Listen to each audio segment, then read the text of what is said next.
We are having our share of technology problems in the land of technology called. We are having our share of technology problems.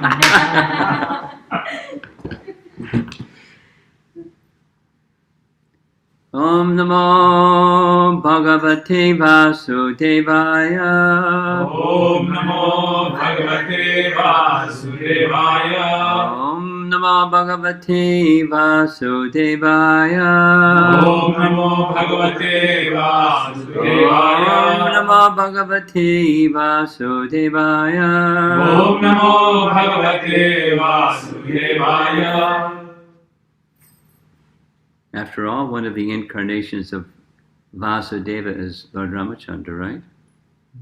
So, in honor of Lord Ramachandra's appearance day coming later this month, during this visit we began reading Ramayana from Krishna Dharma's rendition, and we got as far as Vishwamitra is now taking Lakshmana and Ram into the forest to deal with Maricha and Subhahu, and Tataka also.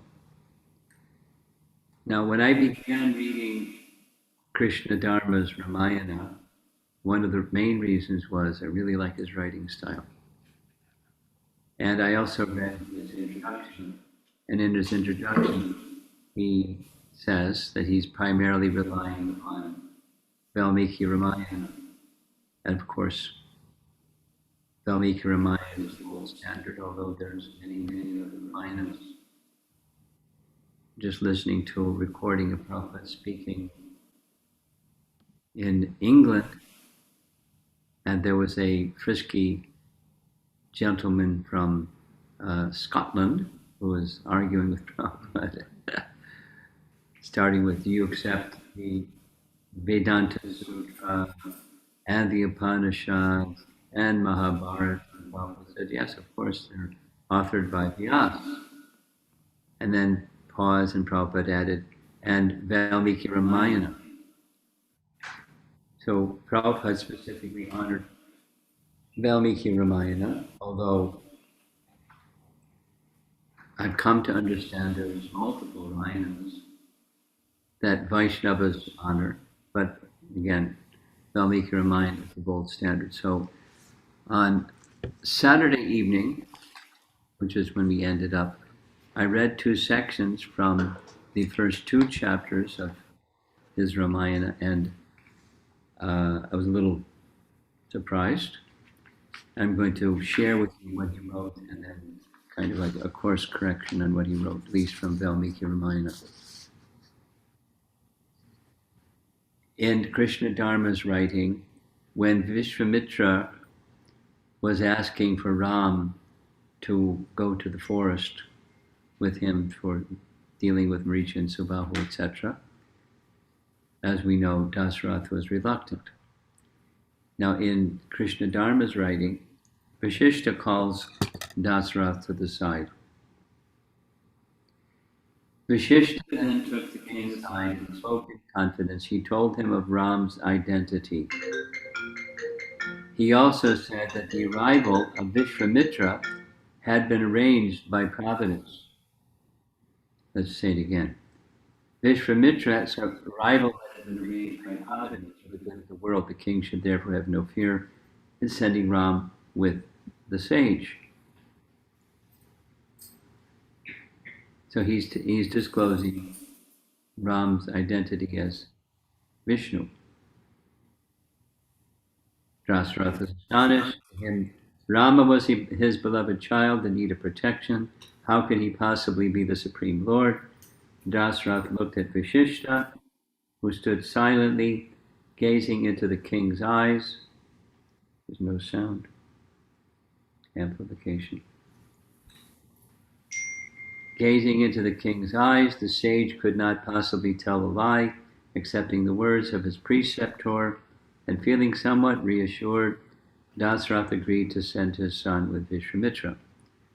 Now, those of you that know Valmiki Ramayana, you know that Dasarath has filial affection for his son, not my son is the personality of Godhead. We all know that.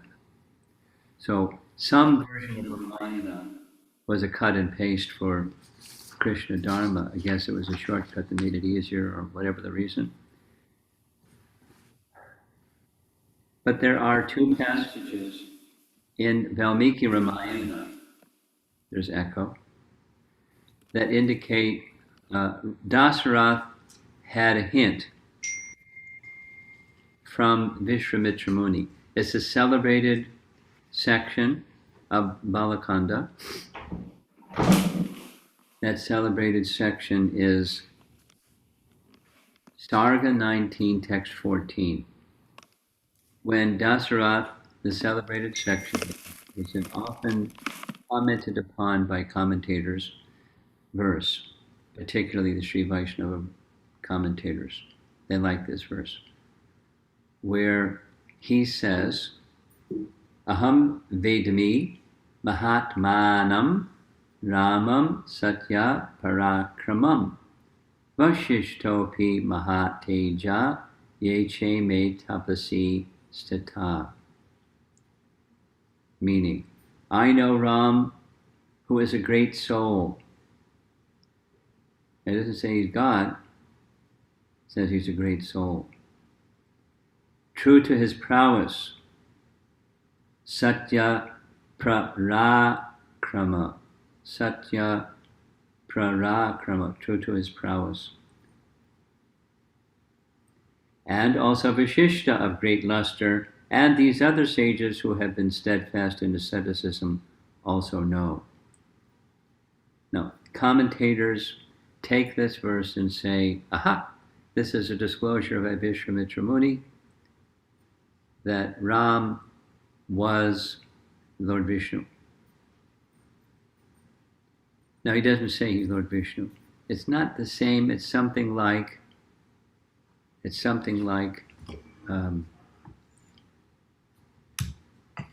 from Krishna's pastimes.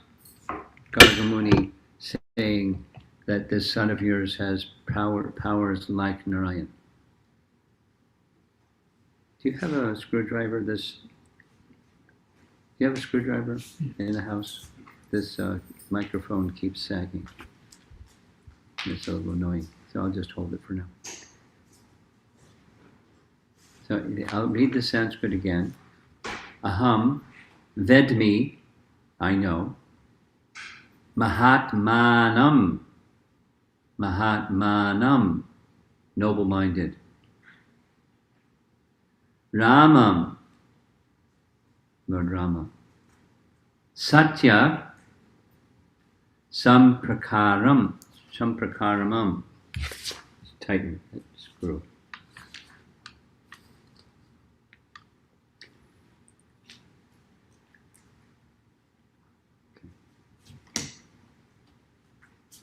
So I don't know what the commentary says. I know that there's ample commentary because those that like Ramayana refer to this regularly. That in this case, Vishwamitra Muni is indicating the divinity of Ram. That's one. It's not so direct. But there's one that's very direct. And that comes later in the same Balakanda when Parshuram and Ram have their confrontation. Parshuram challenges Ram to string the bow. He strings the bow, pulls it back, And something happens. The power of Parashuram goes to Ram. And Parashuram says, by your seizing and bending this bow, I can understand that you are the imperishable Lord Vishnu, the slayer of the Madhu demon and supreme Lord of the gods. And Dasarath heard this. Now there are a few others that also heard it. That's because they hadn't fallen unconscious when Parashuram showed up. The others fell unconscious. But Vashishta didn't, and the sages, along with Vashishta, didn't fall unconscious, and Dasarath didn't. So they heard. I'll read it again. This is Dasarath learning directly from Parashuram that his son is Lord Vishnu. By your seizing and bending this bow, I can understand that you are the imperishable Lord Vishnu, the slayer of the Madhu demon and supreme Lord of the gods.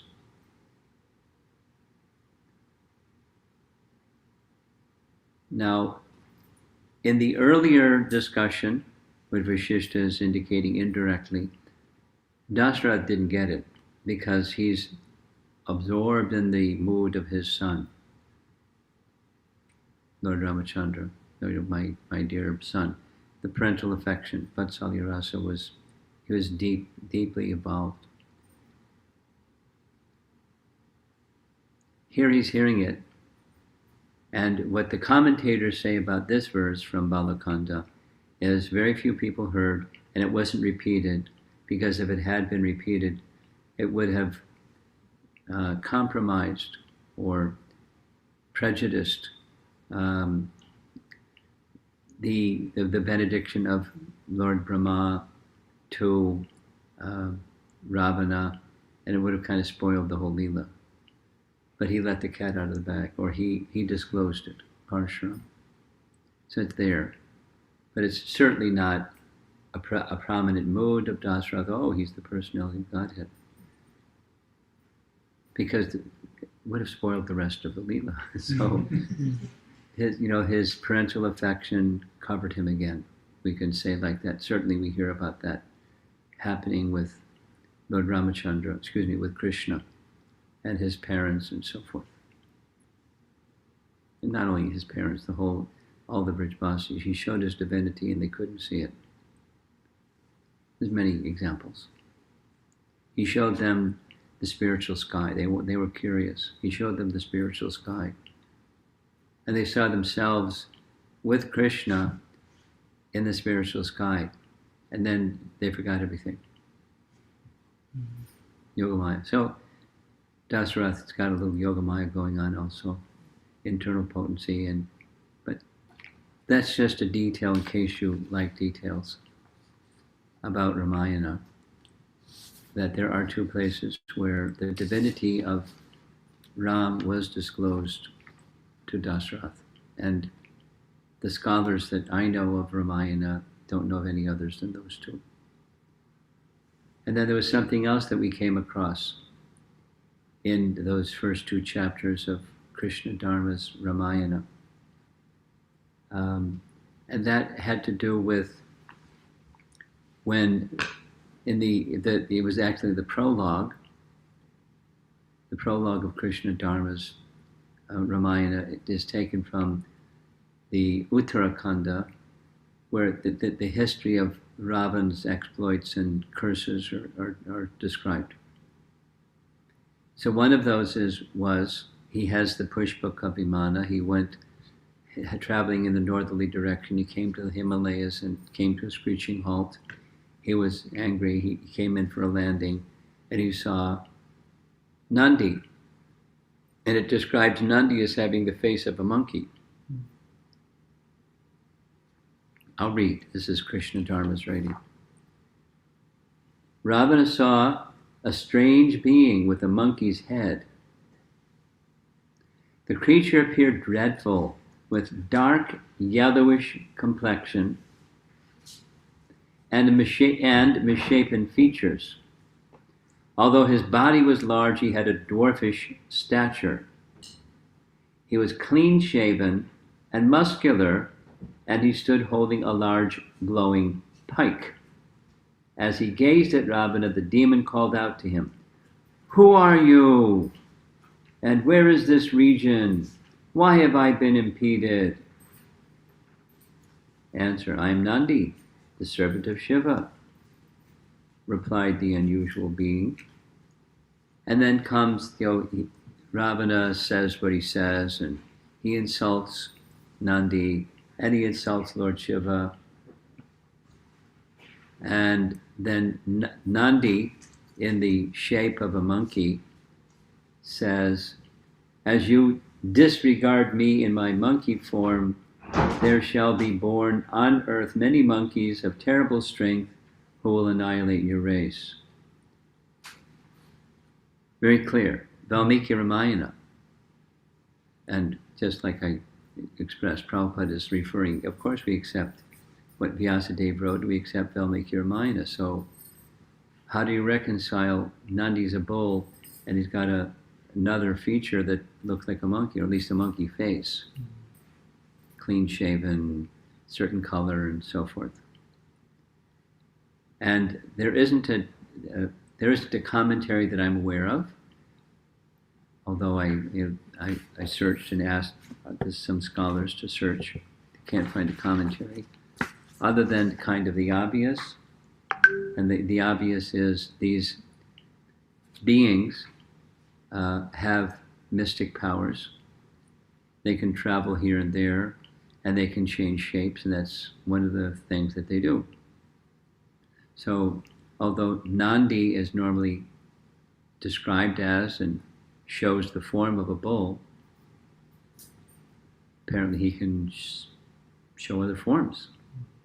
And specifically for protection, because he was guarding the gate to Mount Kailash, he wasn't in the form of a bull, he was in the form of a monkey with a weapon in his hand. So I could destroy you in a flash, but I won't. Instead, it will be destroyed later. So, shape-changing mystic power. Because when I first read that, long ago, I read, and I was like, is this a misprint? Because Nandi's not a monkey. Anyway, that's an explanation. So I'll continue reading, and I expect there's going to be other. Hey, this isn't in Valmiki Ramayana points. There were some other ones I skipped over. But his writing style is fantastic. He takes you there through words. He paints such a nice picture, you're transported. So they're leaving Ayodhya, heading for Vishwamitra's ashram.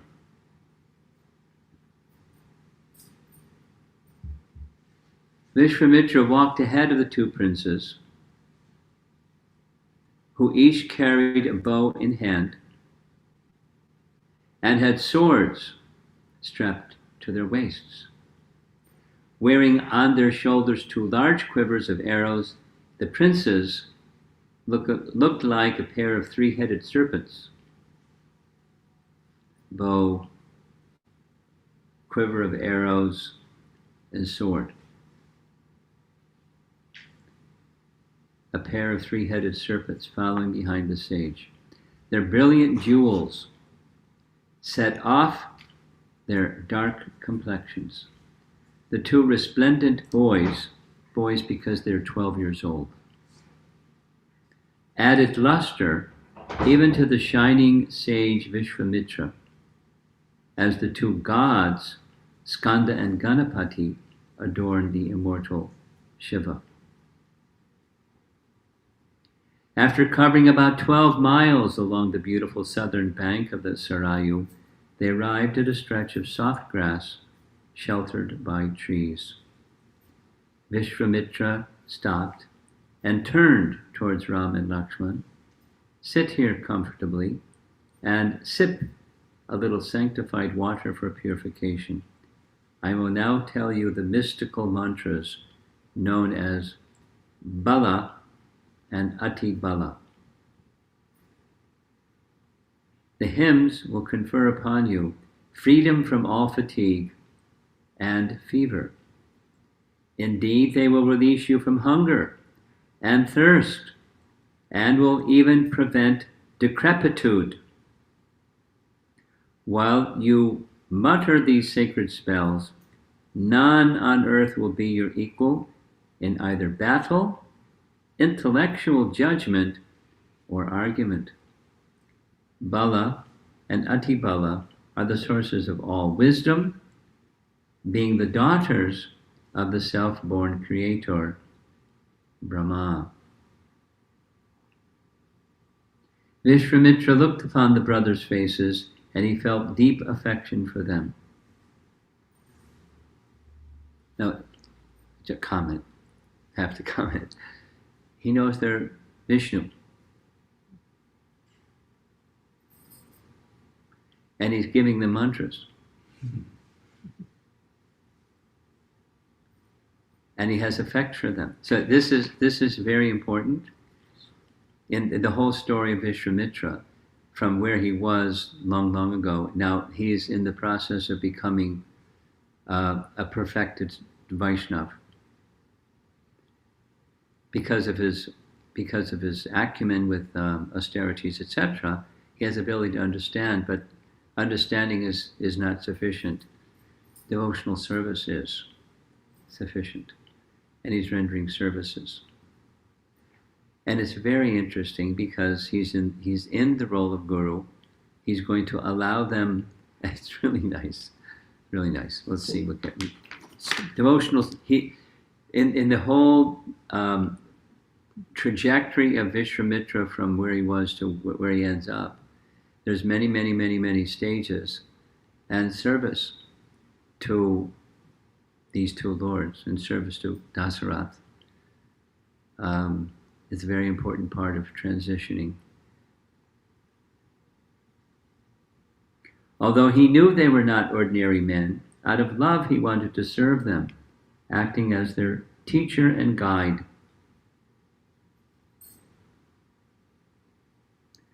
For their part, the princes felt an equal affection for the sage, and they gladly reciprocated his love, accepting him as their guru.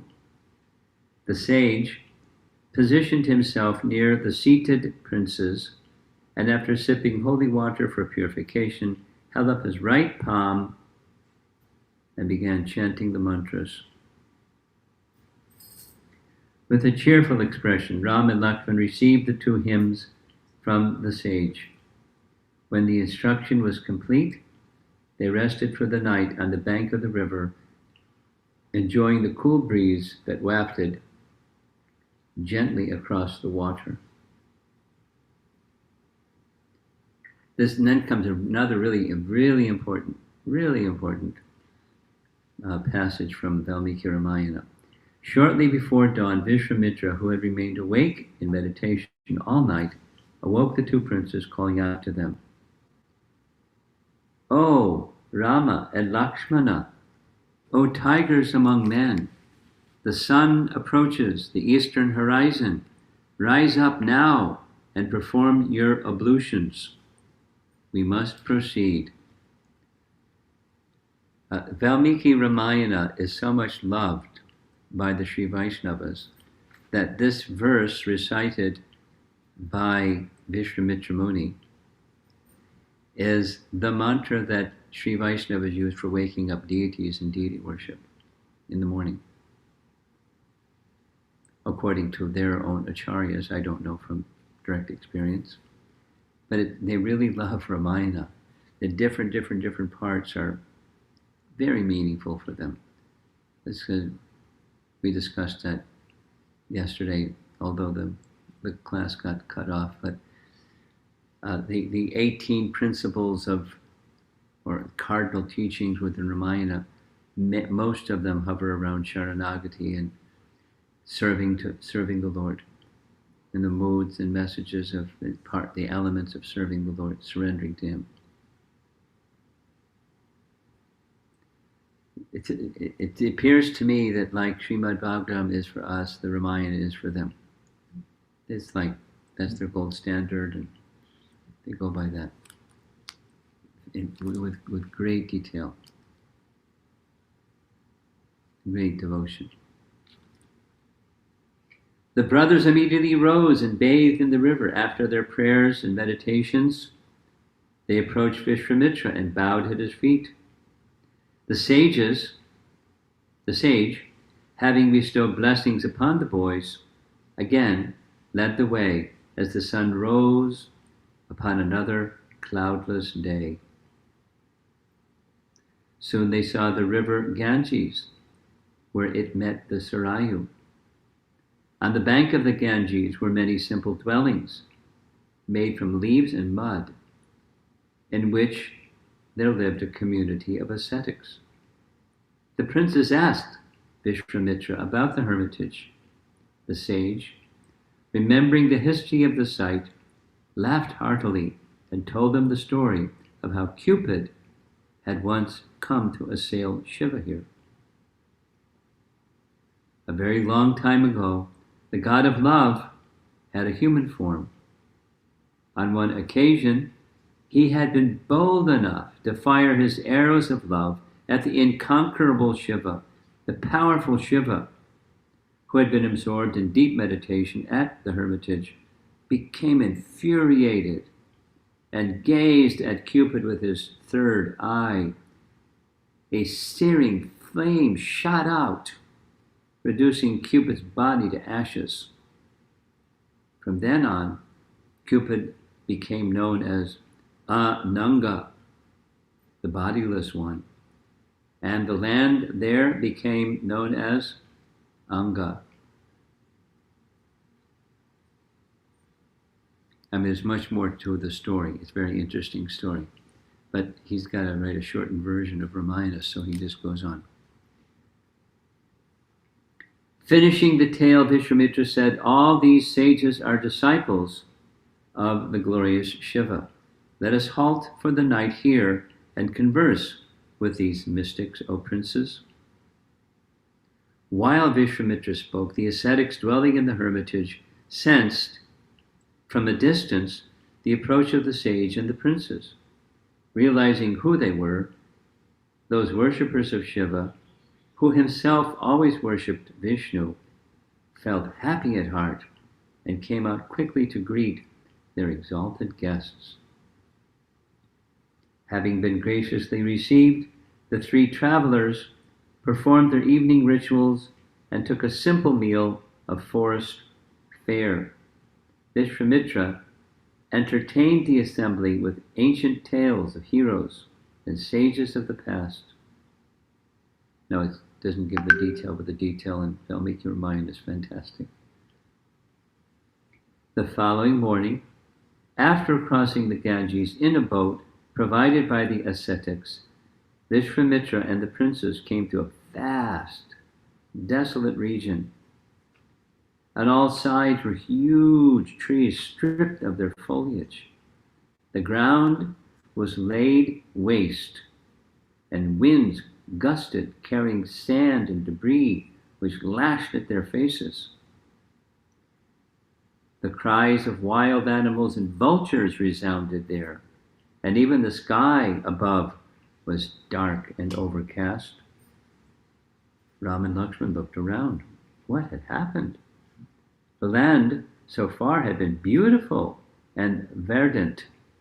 Ram and Vishwamitra asked Vishwamitra, "This forest appears inaccessible and foreboding. What is this land inhabited with fierce beasts of prey and presenting such a terrible aspect?" Smiling, even in the face of that fearful scene, Vishwamitra replied, "My dearest Ram, a long time ago, this was the site of two prosperous kingdoms built by the gods. It came to pass one day that Indra became afflicted with the sin of killing a Brahmana. Overcome with impurity, Indra sought the powerful rishis, the most exalted of the Brahmanas, as his refuge. They performed rituals of purification and bathed his body with Ganges water, which fell here on this tract of land, pleased with this land, for receiving his impurities, Indra blessed it, saying, "Here will rise 2 great kingdoms, which will flourish for many years and will be known as Malada and Kurusha." The party had stopped at the edge of the forest of bare trees as Vishwamitra spoke. The way ahead was virtually enveloped by darkness. Terrible sounds emanated from the forest. The sage continued telling the brothers about the land. Sometime after Indra had founded the cities, there came to that region a Yaksha woman named Tataka, as powerful as 1,000 elephants and able to assume any form she desired. She was the mother of Maricha, who now assailed Vishwamitra's hermitage. Fearsome and filled with malice towards all beings, Tataka constantly ravaged that land, and thus no one lived there. Although it was once the site of flourishing cities, it was now almost impossible to even approach. Turning toward the princes, Vishwamitra said, "The time has now come for the demise of the evil Tataka. You 2 princes should follow me to the place where she resides, search her out, and end her life immediately." Being Ram replied with a smile, "Being a woman, O sage, how can Tataka have such power?" Vishwamitra knew that the virtuous Ram was hesitant to attack a woman, but Tataka was no ordinary woman. The sage described her background. She had been born as the beautiful daughter of a great and powerful Yaksha named Suketu. As a youth, she was given a boon by Brahma that she would possess the strength of 1,000 elephants. She married the famous Yaksha Sunda, who was eventually killed as a result of a curse made by the sage Agastya. There was a reason for the curse by the sage Agastya. He attacked. When Tataka learned of her husband's death, she became infuriated with Agastya, and, along with her son, Maricha, she rushed toward the sage, desiring to kill him. The sage stood his ground. He said to the 2 advancing yakshas, "As you act so wickedly, may you both become demons, O Tataka. You shall lose your attractive form, and instead become an ugly, man-eating Rakshasi." Agastya then vanished from the spot.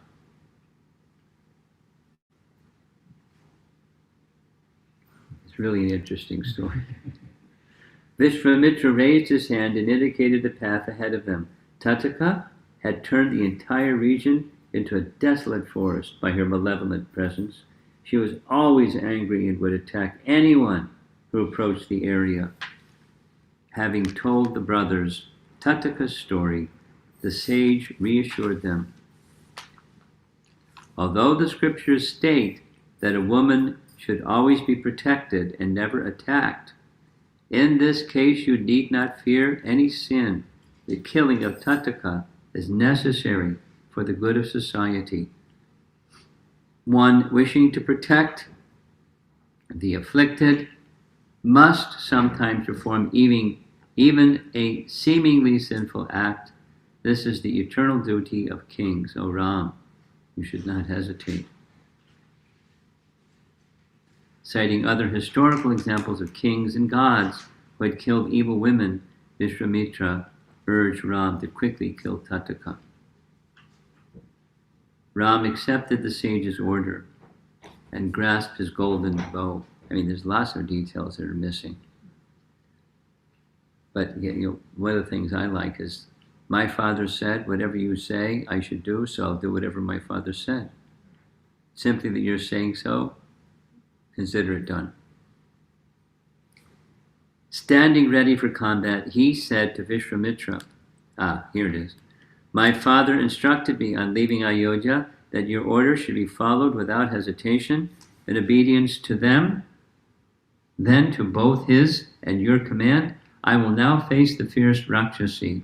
I wish to do good to the Brahmins and cows in the region, as well as to satisfy your holy self. Please point out to me the whereabouts of that wicked demon.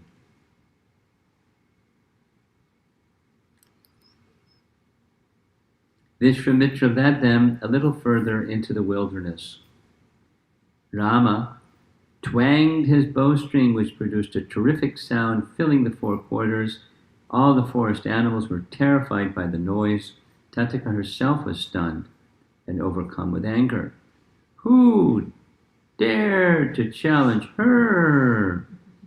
Whoever it was, they would soon regret their foolishness. She came out from her cave and ran towards the source of the sound, screaming horribly. Seeing her at a distance emerging from the forest in a terrible fury, monstrous in size and awful in appearance, Ram said to Lakshmana, Behold, my dear brother, this formidable and fearful Yaksha woman. The very sight of this sinful wretch would break the hearts of the timid. Watch me put her to flight with my sharp arrows. In truth, I do not really want to kill her, as she is a woman.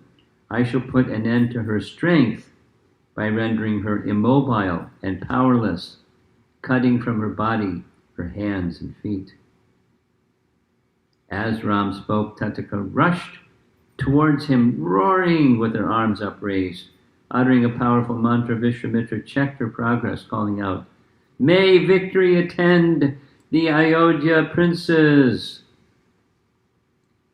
Creating a swirling cloud of dust, Tataka confounded the princes and disappeared. With her mystic powers of illusion, she employed numerous conjuring tricks. She assumed many forms, one after another. Sometimes she appeared in front of the brothers, then she would be above them. Then again, she would suddenly appear behind them. One moment she appeared as a furious horned animal, and the next moment she became a terrible-looking fiend. Then she swooped down upon them as a great clawed bird, hurling upon the brothers huge rocks and boulders. She screamed fearfully. Ram flew into a rage. He parried the rocks with a shower of shafts from his bow. He shot arrows with blinding speed. His bow appeared to be always bent into a circle. Taking razor-headed arrows, he severed Tataka's 2 arms, even as she came running towards him. Lakshmana also became furious. He released sharp arrows with deadly accuracy and sliced off her nose and ears. Seemed to be standard procedure. The Yaksha woman disappeared and rose up into the sky. Even though deprived of her arms, she used her sorcery to throw down more massive trees and boulders.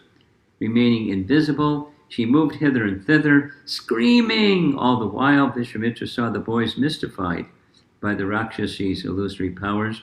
He realized that they were holding back because Tataka was a woman. The sage called out to the brothers, Have done with your tenderness. This woman should not be spared, sinful and wicked. She thoroughly deserves death at your hands. Act swiftly to end her life before nightfall, as the demons are always more powerful after sunset. Ram then showed his skill at archery. He released arrows capable of striking an invisible target by seeking out sound. Reciting mantras as he let them go, Ram covered Tataka in a network of arrows. Those arrows reduced the falling stones to powder.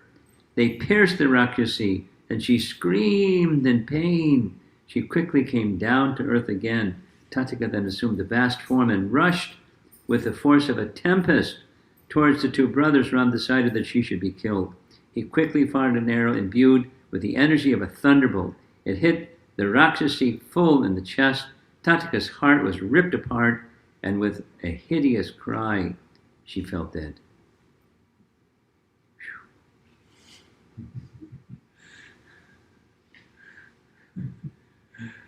Test your blood pressure and see. Having watched Ram slay the demoness, the gods, headed by Indra, assembled in the skies and applauded. Celestial flowers rained down on the two princes.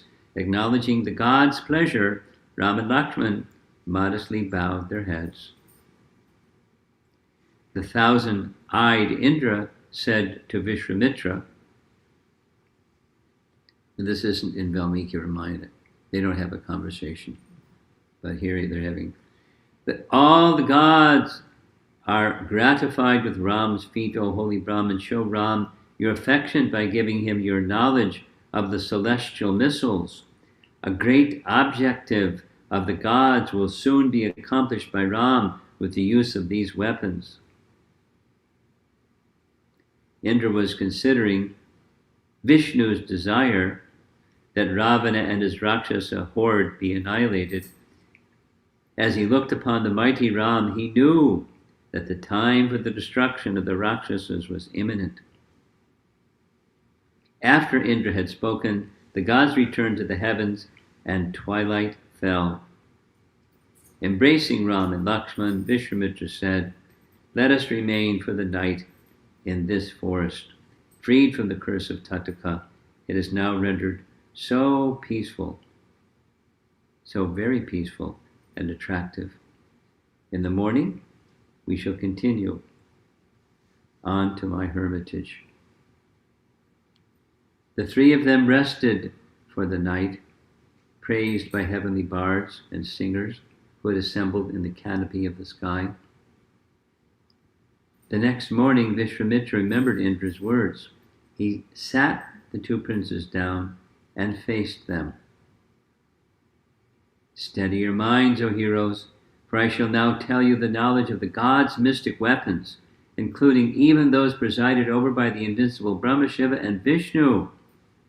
Equipped with this knowledge, you will be able to forcibly bring under your control even the host of gods and demons, including the Gandharvas and Nagas, the powerful celestial serpents." Vishwamitra sat facing the rising sun, and after purifying himself by sipping water and intoning sacred hymns, he began to repeat to Ram a string of mantras capable of invoking the celestial weapons, calling each weapon by name, by the name of its presiding deity.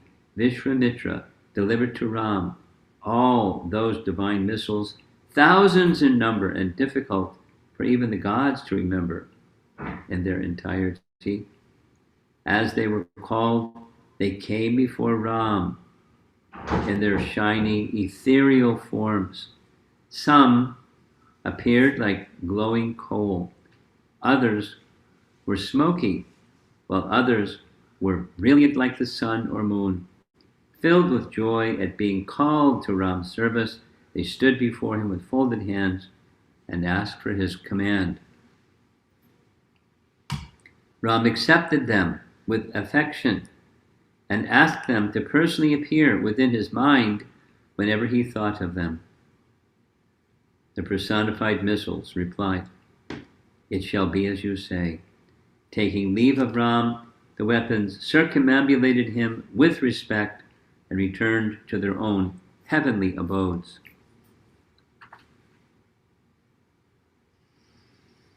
After teaching the brothers the full knowledge of firing and recalling the weapons, Vishwamitra finally said, "The instruction is complete. O glorious princes, we should now continue toward our destination."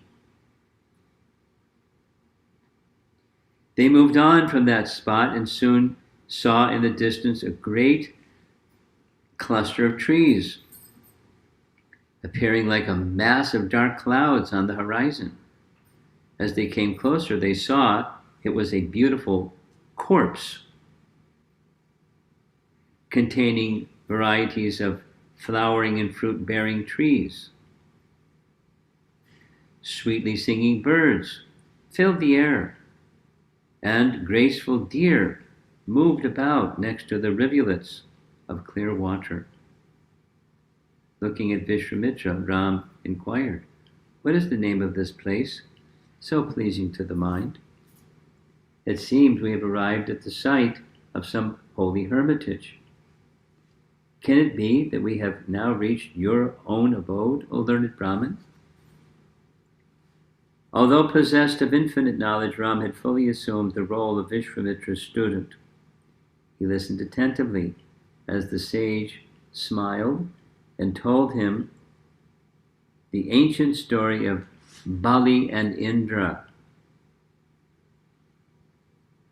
Once, the immensely powerful King Bali, lord of the demons and enemy of the gods, seized the seat of Indra and began to rule over the universe.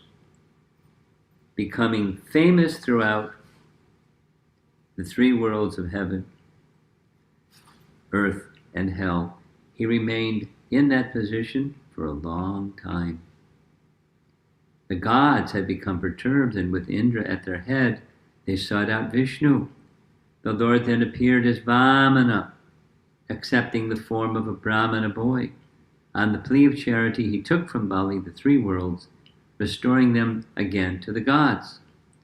Vamana then remained for some time at this hermitage, known as the Siddha Ashram, sanctifying it by his presence. Vishwamitra concluded, "It is here that I have my dwelling, O Ram. Let us go there now." Taking the two princes by the hand, the sage entered his hermitage. As he walked into the large compound, he resembled a full and cloudless moon, accompanied by two brilliant stars. There were numerous hermits moving about in that grassy enclosure. Some tended sacred fires, while some of the younger ones chopped wood or worked on constructing the large central altar meant for the main sacrifice. In some places, groups of sages sat reciting Sanskrit hymns of the Vedas, while elsewhere other sages cleaned and prepared sacrificial paraphernalia. Ram and Lakshman looked with interest upon the busy scene that greeted them. Despite the bustle, an atmosphere of tranquility prevailed, and the hermits glowed with ascetic power. Seeing that Vishwamitra and the princes had arrived, the hermits sprang up and paid their respects. They offered water and forest fruits to the two princes. It was late in the evening, and long shadows stretched across the ground. The sacrifice would begin the next day. On Vishwamitra's order, the hermits showed the two boys a secluded cottage. One of the sages said, "Rest now for the night, and tomorrow, led by Vishwamitra, we will go through the ceremony to consecrate our sacrifice. Surely our success is now certain, because we see you two princes before us, equipped with every weapon, and shining like the sun."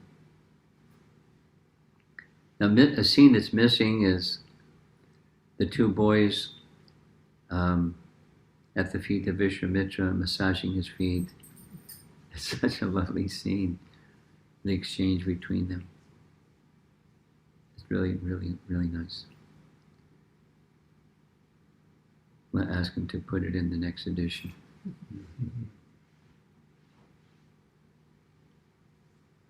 The sages gazed with gratitude at Ram and Lakshman. They had been afflicted by the Rakshasas for a long time and had prayed for deliverance. In his prayers and meditations, Vishwamitra had understood the Lord's plan. The sage had thus gone to Ayodhya, looking for Ram. Now the divine prince had actually come to personally deliver the ascetics from their suffering. As they watched the two boys lie down to sleep, the sages were struck with wonder. In their hearts, they offered worship and praise to Vishnu. Before dawn the next morning, the princes rose and went through their daily rituals. After offering obeisances to Vishwamitra, they sat down by the side of the sacrificial altar, facing the sage with folded hands. Rama asks, "O venerable sir, please tell us when and where we can expect the evil Rakshasa to appear." Vishwamitra remained impassive, but the other hermits applauded the boys, seeing their readiness to tackle the demons. One of them replied, "Vishwamitra is now observing a vow of silence, which he will keep for the next 6 days and nights, remaining awake throughout. At the end of that period, close to the completion of the sacrifice, the 2 demons will assail this area with all their force, but be ready, for the treacherous Rakshasas could appear at any time." You can hear the drum roll and the trumpets. The princes were eager for a fight. They stood vigilantly by Vishwamitra's side as he sat silently meditating upon the sacrificial hymns. Ram leaned on his great bow, which stood almost as tall as him. Lakshmana held in his hand a shining blue sword, its golden handle impressed with bright gems.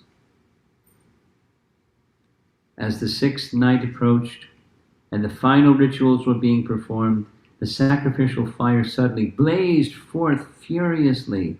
A loud clamor came from the sky, which was covered over by clouds.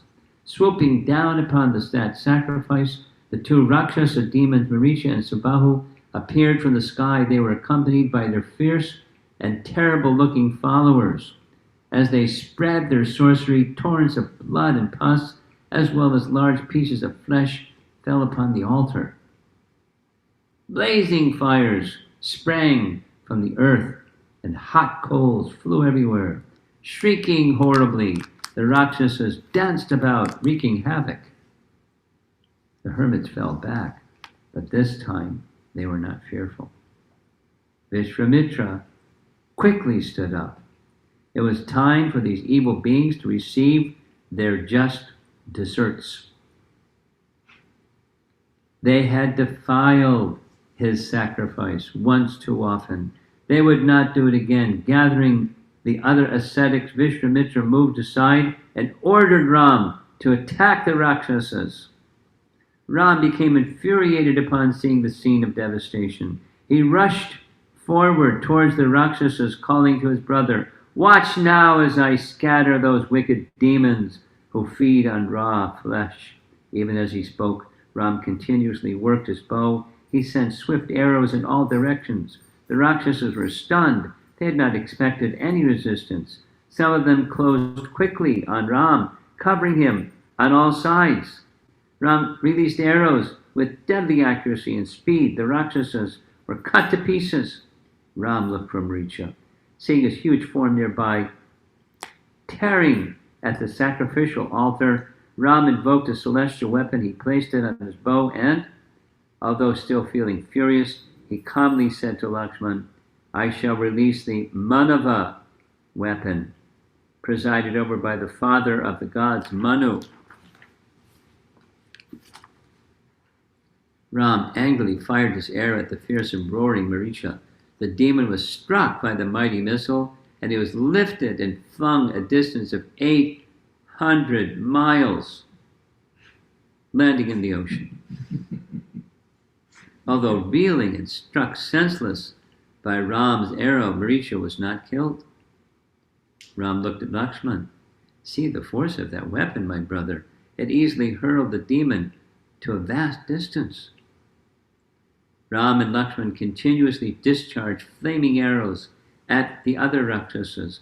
Imbued with mystic power, one arrow expanded into thousands. It appeared as if a continuous line of shafts was leaving Ram's bow. So fast was his movement. The Rakshasas screamed in pain. Some of them vanished, and others fell dead on the ground. Some entered the earth, while others flew up in the sky. regrouping, a large number of demons rushed down from the sky toward the princes. They hurled lances, iron maces, massive rocks, and blazing coals. Ram and Lakshman stood firm, parrying that shower of weapons with their arrows tightly grasping his golden bow. Ram said to his brother, "Fear not, Lakshman, for I shall now swiftly deal with those blood-sucking demons. They are wicked and merciless and always given to sinful acts. This indeed shall be the last sacrifice they defile." Having said this to his brother, Ram moved with agility, evaded the rocks thrown by the demons. He invoked the weapon presided over by the god of fire, Agni. Fired from Ram's fully extended bow, the weapon hit the Rakshasa Subahu fully upon the chest. His heart torn apart, he fell dead on the ground like an uprooted tree. Ram then invoked the Vayu Astra, the powerful wind weapon. He fired it, and a roaring gale went towards the Rakshasas. They were blown away like so many pieces of dust and debris. Those who were not killed by that weapon fled for their lives. As the clamor of battle died down, Ram and Lakshman felt their anger subside. They stood holding their bows and looked at Vishwamitra. The sage was delighted. He approached the princes. "I have accomplished my purpose, O mighty armed heroes. You have perfectly followed your preceptor's order. We can now continue the sacrifice for the good of the people." With tears in his eyes, Vishwamitra gazed for some time at the two handsome brothers. He thought of Vishnu's cosmic arrangement. The Lord always protected his worshippers, and for the well-being of the world, ensured that sacrifices could proceed. Overwhelmed with love, the sage finally said to the boys, "Rest peacefully now, for tomorrow we shall leave this place." The many ascetics in the hermitage gathered around to congratulate the brothers. They led them to a spacious cottage near the river. After showing the princes their accommodation, the hermits offered them forest fruits and cooked wild vegetables. Ram and Lakshman graciously accepted their offerings and then lay down for sleep, exhausted by the day's events, or to speak of 6 days' events. The next morning, the princes came before Vishwamitra and respectfully asked, "What other orders of yours should we now carry out, O best among the Brahmins?" The sage told them of a sacrifice about to be performed by Janaka, the king of Mithila. He wanted to take the princes there, where they would see a magnificent bow owned by Janaka. The strength of that bow was inestimable. It was formerly held by Shiva himself and could not be bent by either gods, Gandharvas, or demons, what to speak of humans. Janaka kept it enshrined in a hall where it was worshipped daily by his priests. "Indeed," said the sage, "the bow can hardly even be gazed upon except by the mighty. The king has declared that any man who bends this bow will win the hand of his daughter, Sita, a veritable jewel among women, who was born from the earth itself. Let us leave for that place immediately." Vishwamitra gave orders to the sages to make ready for the journey. 100 carts were filled, largely with sacrificial paraphernalia, and yoked to strong asses. At the head of 1,000 rishis, who were all reciting auspicious texts from the scriptures, Vishwamitra and the two princes set off towards Mithila, traveling in a northerly direction along the bank of the Ganges.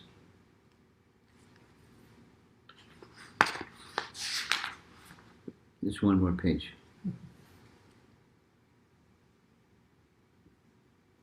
As they left, herds of beasts and flocks of birds dwelling all around the hermitage, began to follow them out of affection. Vishwamitra and the other sages addressed the creatures in their own speech and persuaded them to return. They walked for some days, having covered a long distance, and arriving at the bank of the Sone River, the sages stopped to rest just before nightfall. The lowing of cattle and the cries of cowherds could be heard all around. As they settled down, the travelers looked across the smooth waters of the river, which glowed orange under the setting sun. During the day, they had passed many flourishing villages and settlements and seen that the land was farmed and well managed. Ram, seated comfortably among the ascetics, asked Vishwamitra where they were. Vishwamitra, who had lived thousands of years and knew the history of the entire earth, smilingly began to narrate the story of that land. It was called Kusha Nabha, after an ancient king of the same name, who was a son of the rishi named Kusha. Kusha Nabha was Vishwamitra's grandfather. Having descended in the line of Kusha, Vishwamitra was also known as Kaushika, and he had an elder sister named Kaushiki. After unfailingly serving her rishi husband, she had ascended bodily to heaven and later became the holy river Koshi. Vishwamitra had for a time led a life of asceticism on the bank of that river by the side of the Himalayas.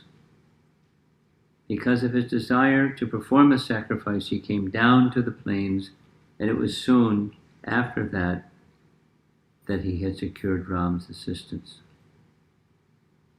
The evening passed as Vishwamitra told this and other tales. Seeing the onset of night, the sage at last said, "The beasts and birds are buried in sleep, and all the quarters stand enveloped in darkness. The firmament shines brightly with stars, as though covered with innumerable eyes. Here rises the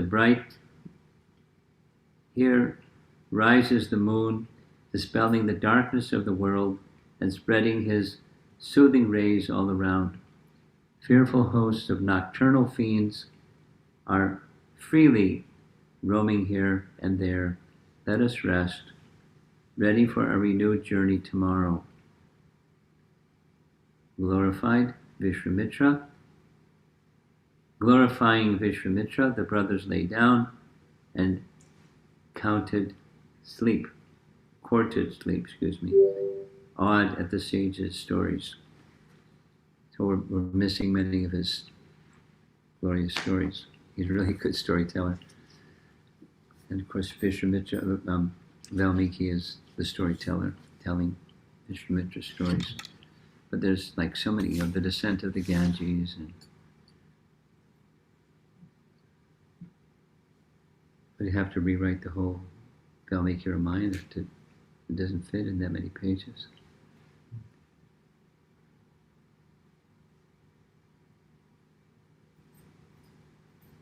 Kind of makes you want to go back and read all those stories.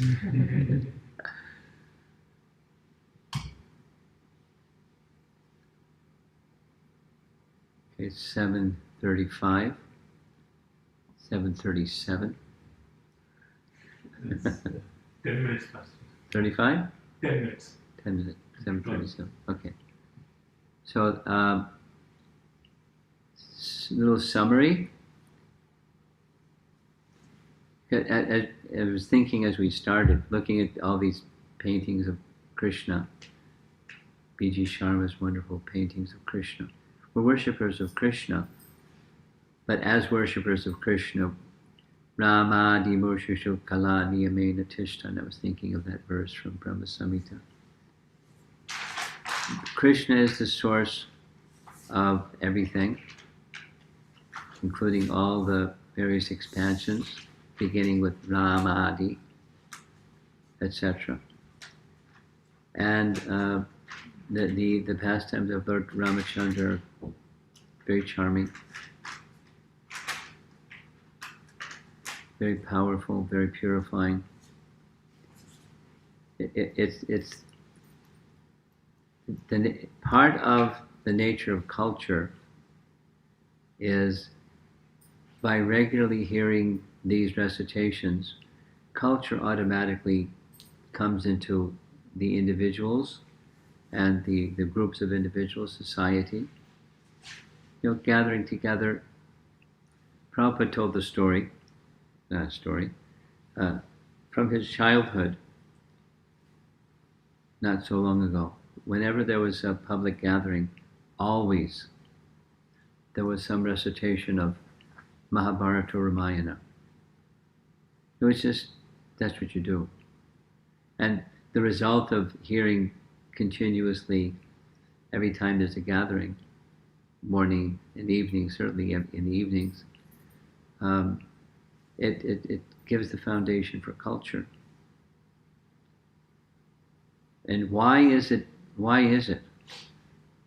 that young people today regularly report, I find chanting boring?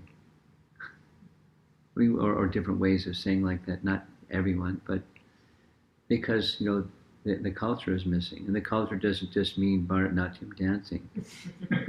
Culture means the life of hearing and living a life in resonance or consonance with the Supreme Lord and His wonderful qualities and activities and loving exchanges and so forth.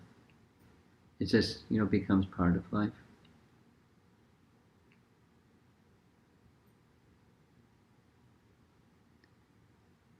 So one of the things that I find attractive about Srimad Bhagavatam is the Bhaktivedanta purports, little glorification of Prabhupada.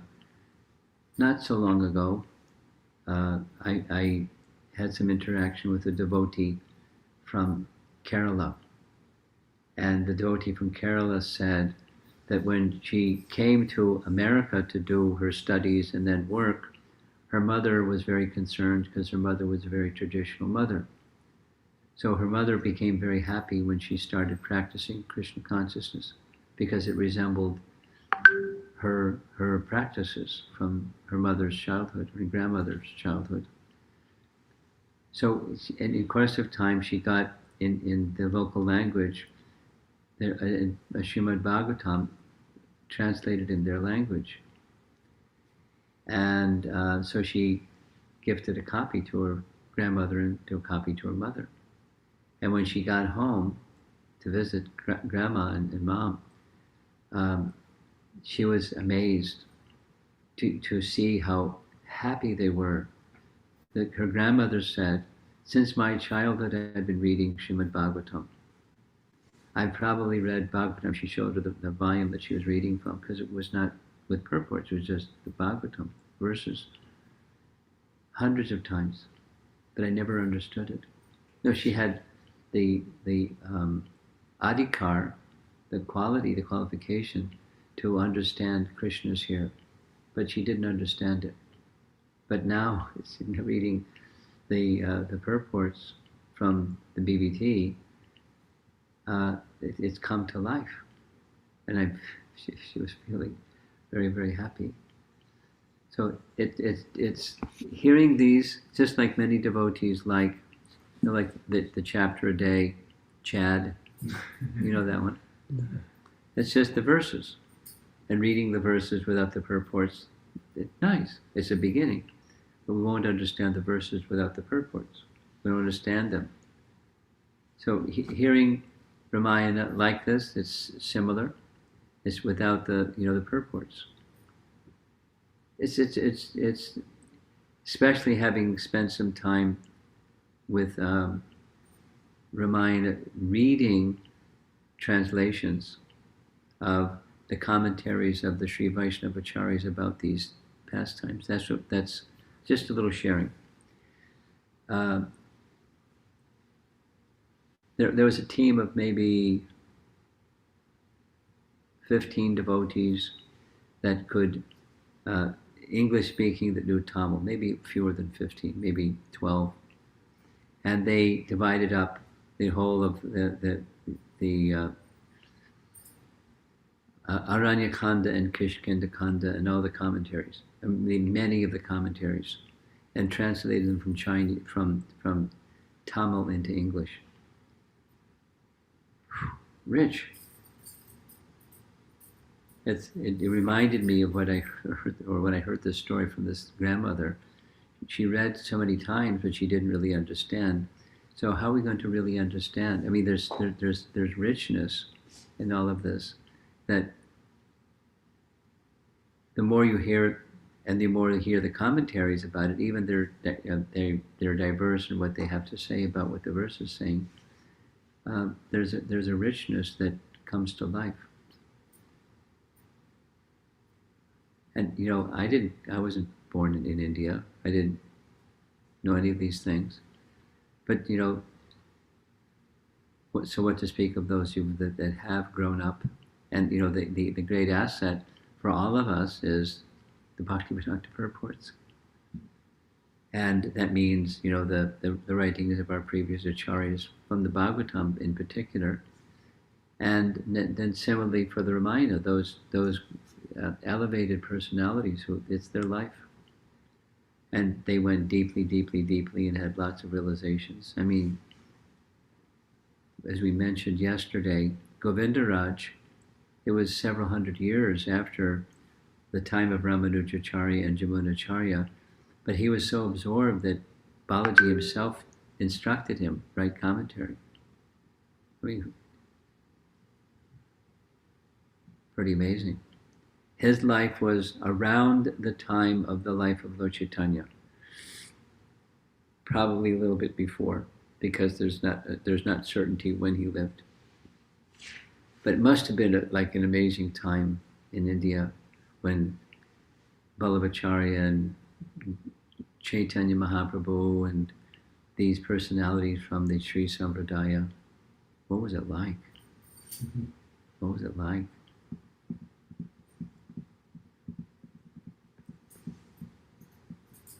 Glorious time. So very rich and inspiring, and devotionally journeying. I haven't had the time yet to go through it, but one of Jayapataka Maharaj's disciples, named Vidvan Gauranga, has dedicated himself to translating multiple commentaries, and especially Govindaraj's commentary on Valmiki Ramayana, along with, so it's like a massive undertaking. And I'm looking forward. Just the Balakanda is 3 volumes, and each volume is that thick. And then, etc. Ayodhya Kanda is 4 volumes, I think. So,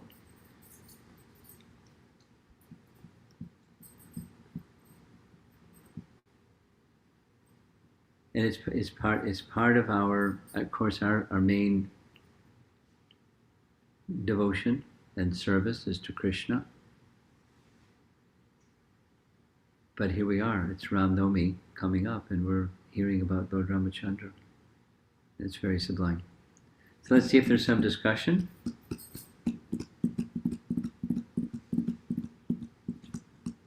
Or comments? Or questions? Or silence? There's a question online. Okay, go ahead. From Atulya Didi.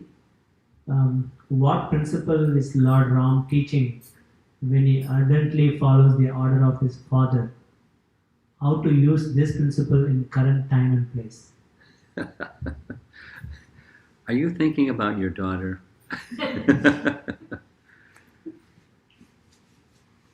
Her daughter is a very free-thinking young girl. She has 2 daughters, but the older of the 2 is no. It's a Vedic principle. It's certainly extremely important because it came up later, and it comes up, throughout. It wasn't elastic at all. He could not stretch and bend or make his convenience match the order. It just followed the order. That's the principle that Ram was teaching. The order of his father is his life. There's nothing more important to him than that. So the application can be current is satyam, or dedication to truth. For him, the truth was the order of his father. Something like this other explanation that when Vishwamitra said something, Dasarath didn't question it, or in Chaitanya Charitamrita, when King Prataparudra just heard from Sarvabhauma Bhattacharya that Chaitanya Mahaprabhu is the Supreme Lord himself. That was it. He's not just an elevated sannyasi. He is the personality of Godhead. He just heard it, and that was it. I accept. No, wait a minute.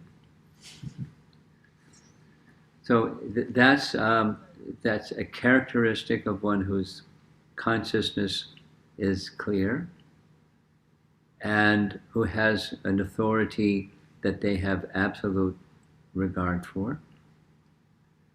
And that was the model or the example that Ramachandra was teaching. And the practical application today is we're really far from that standard. We question everything.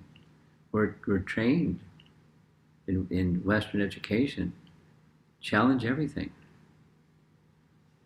You get rewarded for challenging everything. Your smartness is that you challenge everything.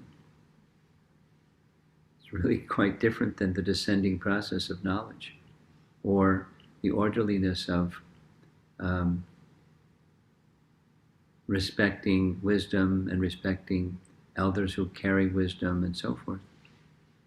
But it's one of the bearers of culture. Now, where are those persons to respect? That's another problem.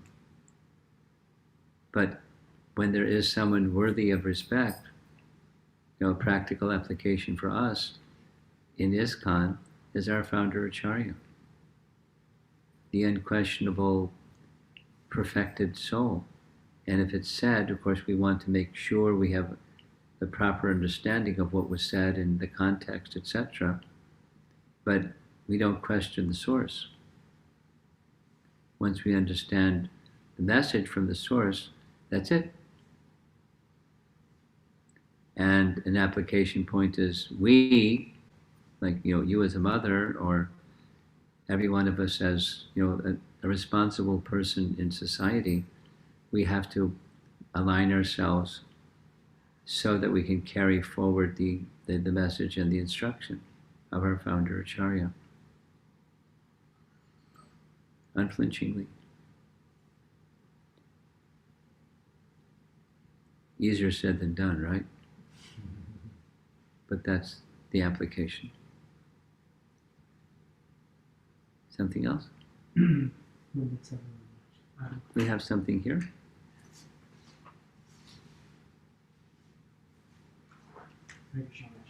Like Lord, Button. Lord Chaitanya was trying to experience how it is to be a devotee. What was Krishna trying to show us or experience by being Lord Ram? That's easy. I mean, the ideal king. He came with that model. This is the model of an ideal king. And one of the emblems of an ideal king is very obedient to his father, to the previous king, following, and very obedient to the teachers under whom his father placed him. So et cetera, et cetera. Standing by virtue and never deviating from virtue. Always being interested in giving protection to the innocent. And so all of the other, the standards by which decisions were made was the standard of an ideal king. He sacrificed his own comfort, safety, well-being, interests, etc., in order to uphold the standards of the ideal king. Sometimes he was questioned, but he always had the answer for why he did certain things that he did. The ideal king.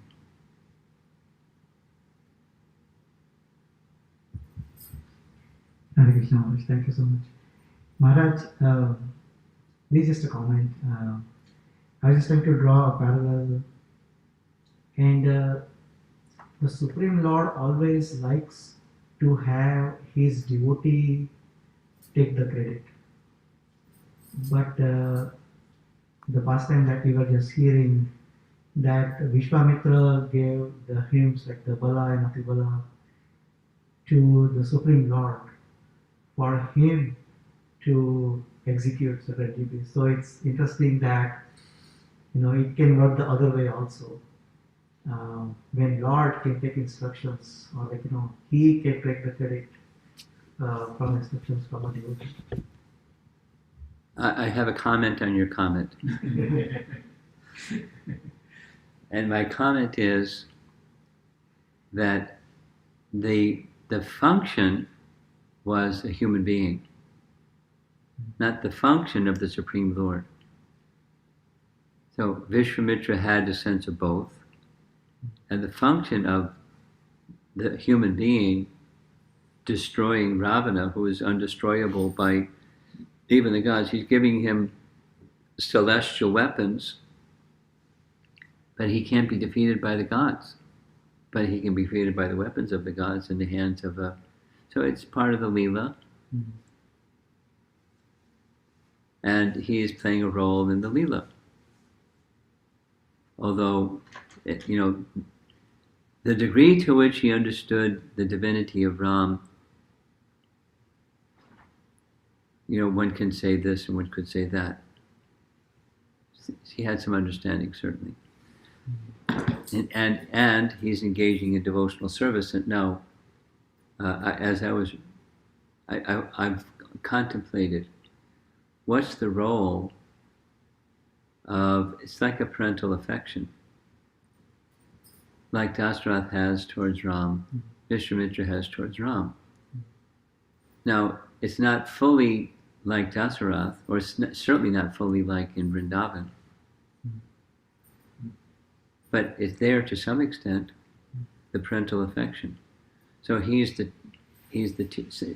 in Chaitanya Mahaprabhu's Leela also. When Ishwar Puri is giving mantra, he understands the service. Because he's not like just a nice sannyasi. So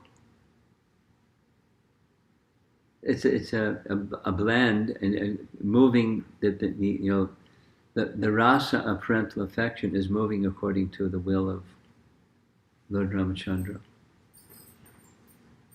So sometimes and sometimes, and sometimes and sometimes.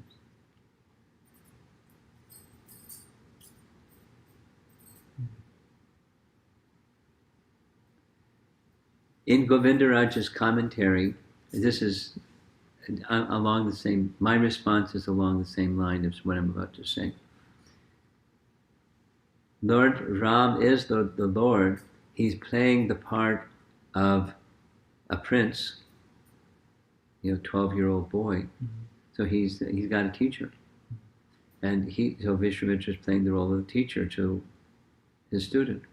Part of Ram is enjoying that experience of having a teacher. It's a rasa, like, towards his parents. We think in terms, largely, I think in terms of Krishna's pastimes. Certain relationship with Yasoda Nanda, certain relationship with Vasudeva Devaki. He has a relationship with different types. So he's enjoying the rasa of having a teacher. It's not just, an actor on a stage, okay, I got my script and I'll play the part. It's a rasa that he's enjoying. At the same time, he's the Supreme Lord. So he's moving the hearts of those who he's having rasa with. So Govindaraj explains, I like this, there are two places in the whole of Valmiki Ramayana where he uses the phrase yadrichchaya. You've heard that term.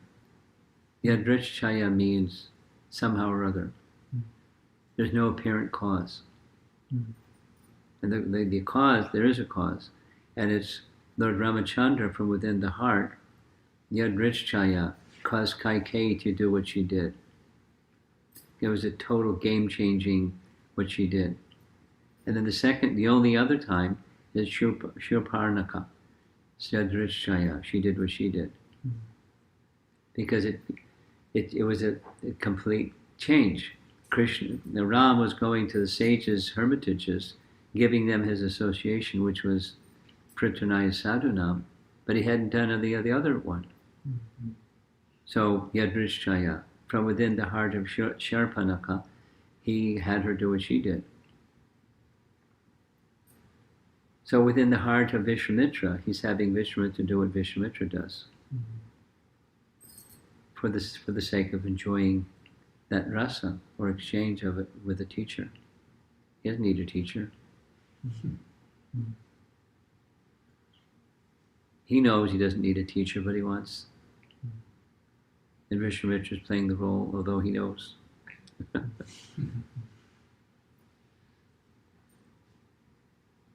Anything else? Anything online? We're over. Srila Prabhupada ki jai. Ki jai. Look at that.